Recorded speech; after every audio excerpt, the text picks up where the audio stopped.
साथियों नमस्कार। मैं दिनेश भटनागर, शासकीय उच्चतर माध्यमिक विद्यालय उचेर, जिला रायसेन से एक बार फिर आपके सामने उपस्थित हूँ। कक्षा 10th विषय सामाजिक विज्ञान के महत्वपूर्ण चैप्टर उपभोक्ता जागरूकता भाग 2 को लेकर पिछले वीडियो में हम लोगों ने उपभोक्ता जागरूकता के अर्थ को समझा, उपभोक्ता जागरूकता की आवश्यकता को समझा। पिछले वीडियो में हमने उपभोक्ता शोषण के प्रकार और उपभोक्ता शोषण के कारणों पर विस्तार पूर्वक चर्चा की। इस वीडियो में हम उपभोक्ता शोषण का निदान कैसे हो या एक उपभोक्ता के रूप में उपभोक्ता शोषण से कैसे बचे, इन पर विस्तार पूर्वक चर्चा करेंगे। इसके अलावा हम उपभोक्ता आंदोलन पर भी बात करेंगे, उपभोक्ताओं के अधिकार एवं कर्तव्यों पर भी विस्तार पूर्वक चर्चा करेंगे। तो शुरू करते हैं आज का वीडियो। उपभोक्ता शोषण का निदान, उपभोक्ता शोषण से बचाव के तरीके। एक उपभोक्ता के रूप में शोषण के बचने के प्रमुख उपाय निम्नलिखित हैं। नंबर 1, उपभोक्ता शिक्षा। उपभोक्ता शोषण से निदान का सबसे महत्वपूर्ण उपाय उपभोक्ता शिक्षा एवं जागरूकता है। सरकार ने उपभोक्ताओं के संरक्षण के अनेक कानून बनाए हैं, किंतु ये देखा गया है कि जन सामान्य को इसकी जानकारी नहीं है। अतः उपभोक्ताओं को अपने अधिकारों की समुचित शिक्षा दी जानी चाहिए। उपभोक्ता शोषण के निदान का एक और महत्वपूर्ण बिंदु है मानकीकृत वस्तुओं का क्रय। बाजार में अनेक प्रकार की वस्तुएं उपलब्ध रहती हैं, किंतु शोषण से बचने के लिए उपभोक्ताओं को हमेशा मानकीकृत वस्तुएं ही खरीदना चाहिए। हमें हमेशा वस्तुओं को क्रय करते समय ISI, एग मार्क एवं हॉलमार्क वाले चिन्हों की वस्तुएं ही खरीदनी चाहिए। ISI, एग मार्क एवं हॉलमार्क वाली जो वस्तुएं हैं, ये सारी वस्तुएं मानकीकृत वस्तुएं होती हैं, ये स्टैंडर्ड वस्तुएं होती हैं। इनका विस्तृत रूप से परीक्षण सरकारी संस्थानों के द्वारा किया गया होता है। अतः वस्तुओं का चयन करते समय हमेशा मानकीकृत वस्तुओं का क्रय करना चाहिए। उपभोक्ता शोषण से निदान का एक और महत्वपूर्ण बिंदु है कैश मेमो या रसीद प्राप्त करना। किसी वस्तु को खरीदने के साथ ही उसका कैश मेमो लेना बहुत आवश्यक है। इससे वस्तुओं के खराब निकलने या घटिया होने अथवा निर्धारित समय के पूर्व ही खराब हो जाने की स्थिति में कानूनी कार्रवाई की जा सकती है। उपभोक्ता शोषण से बचने का एक और महत्वपूर्ण उपाय है विज्ञापनों के बहकावे में न आना। बड़ी बड़ी कंपनियां अपने उत्पादों का दूरदर्शन एवं अन्य माध्यमों से आकर्षक विज्ञापन करती हैं। विज्ञापनों को इस प्रकार से दिखाया जाता है कि उपभोक्ताओं पर उसका मनोवैज्ञानिक प्रभाव पड़ता है और वे वस्तुएं खरीदने के लिए तत्पर हो जाते हैं, किंतु वास्तविकता यह है कि उपभोक्ताओं को विज्ञापनों से सावधान रहना चाहिए। वस्तु को खरीदने से पूर्व उसकी गुणवत्ता, कीमत एवं मात्रा आदि की पूरी जांच कर लेनी चाहिए। उपभोक्ता के रूप में शोषण से बचने के लिए एक और महत्वपूर्ण उपाय है, अगर उपभोक्ताओं का शोषण होता है तो सामूहिक रूप से शिकायत करना चाहिए। एक अकेला उपभोक्ता उत्पादक एवं विक्रेताओं के विरुद्ध कुछ नहीं कर सकता, किंतु यदि सामूहिक रूप से शिकायत की जाए तो वह अधिक प्रभावी होती है और स्पीडी होती है। तो सामूहिक रूप से शिकायत करना उपभोक्ता शोषण से बचाव का एक बहुत महत्वपूर्ण तरीका है। एक और महत्वपूर्ण तरीका है उपभोक्ता शोषण से बचने का खराब होने की तिथि की जांच करना। जब हम कोई दवा खरीदते हैं तो खराब होने की अंतिम तिथि जरूर देख लेना चाहिए। इस तिथि के बाद वह दवा प्रभावी नहीं रहती और उसके बुरे प्रभाव भी संभावित होते हैं। यही स्थिति डिब्बा बंद खाद्य पदार्थों की है। अतः वस्तु के खरीदने के पूर्व खराब होने की तिथि अवश्य देख लेना चाहिए। अब हम बात करते हैं उपभोक्ता के अधिकार एवं कर्तव्यों के बारे में। उपभोक्ताओं को बाजार से अच्छी वस्तु एवं सेवाएं क्रय करने का अधिकार है। विक्रेता या उत्पादक उसे किसी भी प्रकार से धोखा न दे सकें, इसके लिए उसे कानून द्वारा संरक्षण दिया गया है। सामान्यतः उपभोक्ताओं को निम्नलिखित अधिकार प्राप्त हैं। नंबर 1, सुरक्षा का अधिकार। उत्पादकों के लिए यह आवश्यक है कि वे उपभोक्ताओं को सुरक्षा से संबंधित नियमों का पालन करें। कारण यह है कि यदि उत्पादक इन नियमों का पालन नहीं करते हैं तो उपभोक्ताओं को भारी जोखिम उठाना पड़ सकती है। उदाहरण के लिए प्रेशर कुकर में एक सेफ्टी वाल्व होता है जो यदि खराब हो तो भयंकर दुर्घटना संभव हो सकती है। सेफ्टी वाल्व के निर्माता को इसकी उच्च गुणवत्ता सुनिश्चित करनी चाहिए। यदि निर्माता ऐसा नहीं करते हैं तो उपभोक्ता कानून का सहारा लिया जा सकता है। नंबर 2, वस्तुओं एवं सेवाओं की जानकारी का अधिकार।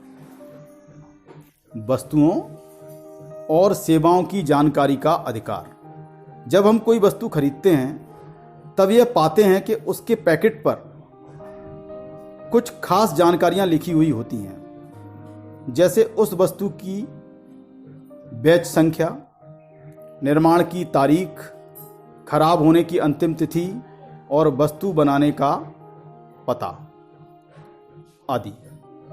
जब हम कोई दवा खरीदते हैं तो उस दवा के अन्य प्रभावों और खतरों से संबंधित निर्देश भी प्राप्त कर सकते हैं। जब हम कपड़े खरीदते हैं तब हमें धुलाई से संबंधित निर्देश भी प्राप्त करने चाहिए। इन जानकारियों को देने की आवश्यकता इसलिए है कि उपभोक्ता जिन वस्तुओं और सेवाओं को खरीदता है उसके बारे में सूचना पाने का अधिकार उपभोक्ता को है। भारत सरकार ने वर्ष 2005 को सूचना प्राप्त करने का अधिकार, राइट टू इंफॉर्मेशन के नाम से जाना जाने वाला कानून बनाया है। यह कानून सरकारी विभागों के कार्यकलापों की सभी सूचनाएं पाने के अधिकार को सुनिश्चित करता है। उपभोक्ताओं को उपभोक्ता शिक्षा प्राप्त करने का भी पूरा अधिकार है। तीसरा महत्वपूर्ण बिंदु है चयन का अधिकार। जब कोई उपभोक्ता किसी वस्तु या सेवा को खरीदता है तो उसे चुनने का अधिकार होता है। मान लीजिए आप गैस कनेक्शन खरीदते हैं और गैस डीलर आपको साथ में चूल्हा भी खरीदने के लिए दबाव डालता है, किंतु आप केवल गैस कनेक्शन खरीदना चाहते हैं और चूल्हे की आपको आवश्यकता नहीं है। इस स्थिति में आपके चुनने के अधिकार का उल्लंघन होता है। कारण यह है कि जो चीज़ आप खरीदना नहीं चाहते उसे खरीदने के लिए विक्रेता आपको विवश करता है। ऐसी स्थिति में आप विक्रेता के विरुद्ध कानूनी कार्रवाई कर सकते हैं।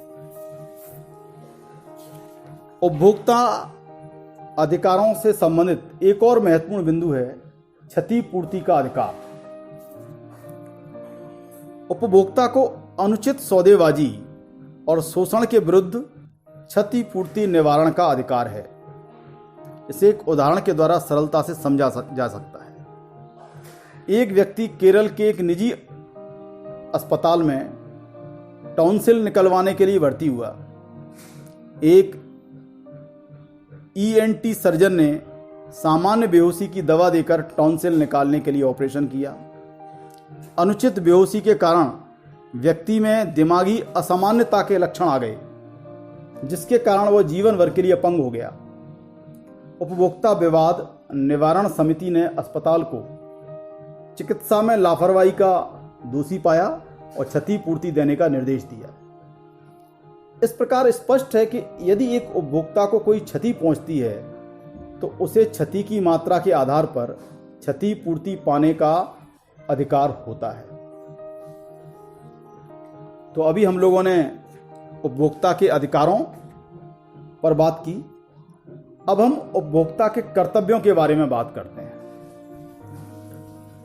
शासन के प्रयासों के अतिरिक्त उपभोक्ता को स्वयं भी कुछ कर्तव्यों एवं उत्तरदायित्वों का पालन करना चाहिए। इस प्रकार दो तरफा प्रयासों से ही उपभोक्ता शोषण से बच सकते हैं, वरना बाजार में भयानक विज्ञापनों की बाढ़ आई हुई है। भ्रामक विज्ञापन, आकर्षक और लुभावने विज्ञापनों से बचने का और कोई उपाय नहीं है। इसलिए उपभोक्ताओं को बहुत अधिक जागरूक रहने की आवश्यकता है। उपभोक्ताओं को कुछ स्वयं के कर्तव्य भी निर्धारित करने होंगे। तो उपभोक्ताओं के निम्नलिखित कर्तव्य हैं। नंबर 1, बिल, रसीद, गारंटी कार्ड आदि लेना एवं उन्हें संभाल कर रखना। मैं तो कहूँगा कि एक फाइल तैयार कर लेनी चाहिए जिसमें सभी प्रकार के बिल, रसीद, गारंटी कार्ड आदि को संभाल कर रखना चाहिए। नंबर 2, वस्तु की पूर्ति के अनुसार ही उपभोग में वृद्धि या कमी करना। हमें हमेशा बाजार को ध्यानपूर्वक रीड करते रहना चाहिए, बल्कि बाजार का अनुसंधान भी करते रहना चाहिए अगर आपके पास समय है तो वस्तु की पूर्ति के अनुसार ही उपभोग में वृद्धि या कमी करनी चाहिए। ऐसा नहीं कि बाजार में सप्लाई बहुत कम है और आपको उसी वस्तु की ज़्यादा आवश्यकता है। तो थोड़ा सा ध्यानपूर्वक ये समझ लेना चाहिए कि बाजार में जैसी सप्लाई है, जैसी पूर्ति है, उसके अकॉर्डिंग, उसके अनुसार ही उपभोग में वृद्धि या कमी करना चाहिए। अगला महत्वपूर्ण बिंदु है उपभोक्ता के कर्तव्यों से संबंधित उपभोक्ता संरक्षक नियमों की जानकारी रखना। एक उपभोक्ता के तौर पर आपको उपभोक्ता संरक्षक के नियमों की जानकारी रखना बहुत आवश्यक है। एक और महत्वपूर्ण बिंदु है उपभोक्ताओं के कर्तव्यों से संबंधित कालाबाजारी एवं तस्करी को हतोत्साहित करना। एक और महत्वपूर्ण बिंदु है उपभोक्ताओं के कर्तव्यों से संबंधित वास्तविक समस्या की शिकायत अवश्य करना चाहिए, चाहे वस्तु कितने ही कम मूल्य की क्यों ना हो। इससे विक्रेताओं के ठगने की प्रवृत्ति हतोत्साहित होती है। तो ये उपभोक्ताओं के महत्वपूर्ण कर्तव्य हैं। जैसे प्रत्येक उपभोक्ता को वस्तु खरीदते समय बिल, रसीद, गारंटी कार्ड आदि लेना चाहिए और लेकर उन्हें संभाल कर रखना चाहिए। वस्तु की पूर्ति के अनुसार ही उपभोग में वृद्धि या कमी करना चाहिए। उपभोक्ता संरक्षण नियमों की जानकारी रखना चाहिए। कालाबाजारी एवं तस्करी को हतोत्साहित करना चाहिए और अगर कोई वास्तविक समस्या है तो उसकी शिकायत अवश्य करना चाहिए, चाहे वस्तु कितने ही कम मूल्य की क्यों ना हो। इससे विक्रेताओं के ठगने की प्रवृत्ति हतोत्साहित होती है। तो आज हमने विस्तार पूर्वक बातें की उपभोक्ता शोषण के निदान के बारे में, उपभोक्ताओं के अधिकारों के बारे में, उपभोक्ताओं के कर्तव्यों के बारे में। अब कुछ शब्दावली है उपभोक्ता जागरूकता से संबंधित। इस शब्दावली को समझना भी बहुत आवश्यक है। यदि आप उपभोक्ता जागरूकता की पूरी अवधारणा को समझना चाहते हैं तो उपभोक्ता जागरूकता से संबंधित जो शब्दावली है उसको समझना बहुत आवश्यक है। तो सबसे महत्वपूर्ण चीज है इसमें उपभोक्ता जागरूकता। उपभोक्ता जागरूकता से आशय उपभोक्ता का अपने अधिकारों एवं कर्तव्यों के प्रति जागरूक होने से है। यानी उपभोक्ता जागरूकता से तात्पर्य उपभोक्ताओं का अपने अधिकारों एवं कर्तव्यों के प्रति जागरूक होने से है। एक और महत्वपूर्ण शब्दावली है एकाधिकार। जब किसी वस्तु का उत्पादन या विक्रय केवल किसी एक व्यक्ति या संस्था द्वारा किया जाता है तो उसे हम एकाधिकार कहते हैं। एक और महत्वपूर्ण अवधारणा है एगमार्क। कृषि उत्पादों की गुणवत्ता को प्रमाणित करने वाला जो चिन्ह होता है उसे एग मार्क कहते हैं। जो कृषि उत्पाद हैं उसकी गुणवत्ता कैसी है इसको प्रमाणित करने वाला जो चिन्ह है उसे एग मार्क कहा जाता है। एक और महत्वपूर्ण अवधारणा है ISI मार्क। ISI मार्क औद्योगिक एवं उपभोक्ता वस्तुओं की गुणवत्ता को प्रमाणित करने वाले चिन्ह को ISI मार्क कहा जाता है। जो भी औद्योगिक वस्तुएं हैं, उपभोक्ता वस्तुएं हैं, उनकी गुणवत्ता को प्रमाणित करने वाले चिन्ह को ISI मार्क कहते हैं। एक और महत्वपूर्ण अवधारणा है वूल मार्क। ऊन या ऊनी वस्तुओं की गुणवत्ता को प्रमाणित करने वाले चिन्ह को वूल मार्क से प्रमाणित किया जाता है।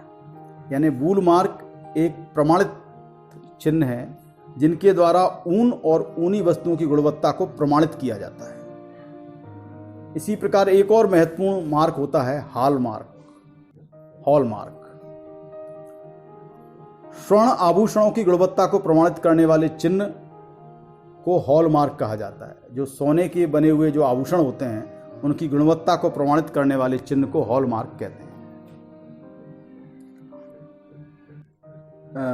उपभोक्ता सुरक्षा से संबंधित एक महत्वपूर्ण नियम है उपभोक्ता सुरक्षा अधिनियम, जिसे हम संक्षेप में कोपरा कहते हैं। उपभोक्ता सुरक्षा अधिनियम 1986। उपभोक्ता सुरक्षा अधिनियम 1986 को कोपरा के नाम से भी जाना जाता है। इस अधिनियम के अंतर्गत उपभोक्ता विवादों के निपटारे के लिए जिला, राज्य और राष्ट्रीय स्तरों पर एक त्रिस्तरीय न्यायिक तंत्र स्थापित किया गया है ताकि उपभोक्ता को सुरक्षा प्रदान की जा सके। तो ये बड़ा महत्वपूर्ण अधिनियम है उपभोक्ता सुरक्षा अधिनियम 1986। इस अधिनियम के अंतर्गत उपभोक्ता विवादों को निपटारे के लिए जिला, राज्य और राष्ट्रीय स्तरों पर एक त्रिस्तरीय न्यायिक तंत्र स्थापित किया गया है ताकि त्वरित गति से उपभोक्ता के शोषण का निदान किया जा सके और उपभोक्ता को पूरी सुरक्षा प्रदान की जा सके। एक और महत्वपूर्ण अवधारणा है टेली मार्केटिंग। दूरसंचार तकनीकी के माध्यम से वस्तुओं एवं सेवाओं का क्रय विक्रय करने का जो तरीका है उसे टेली मार्केटिंग कहते हैं। तो आज हम लोगों ने विस्तार पूर्वक उपभोक्ता शोषण के निदान, उपभोक्ताओं के अधिकार, उपभोक्ताओं के कर्तव्य और उपभोक्ता जागरूकता से संबंधित महत्वपूर्ण शब्दावली के बारे में जानकारी प्राप्त की। आज के लिए बस इतना ही। अब बारी है अभ्यास प्रश्नों की। नंबर 1, उपभोक्ता जागरूकता से आप क्या समझते हैं? नंबर 2, वस्तु या सेवा के खरीदार को क्या कहते हैं? नंबर 3, उपभोक्ता जागरूकता की आवश्यकता को समझाइए। नंबर 4, उपभोक्ता शोषण के कारण लिखिए। नंबर 5, उपभोक्ता शोषण के प्रकार लिखिए। इस होमवर्क को अपने शिक्षक से जचवाइए और वेरी गुड पाइए। चलिए मिलते हैं अगले वीडियो में। आज के लिए बस इतना ही। आपको ये वीडियो कैसा लगा? अगर ये वीडियो आपको अच्छा लगा हो तो इसे लाइक करें, शेयर करें और हाँ, इस चैनल को सब्सक्राइब करना ना भूलें। धन्यवाद।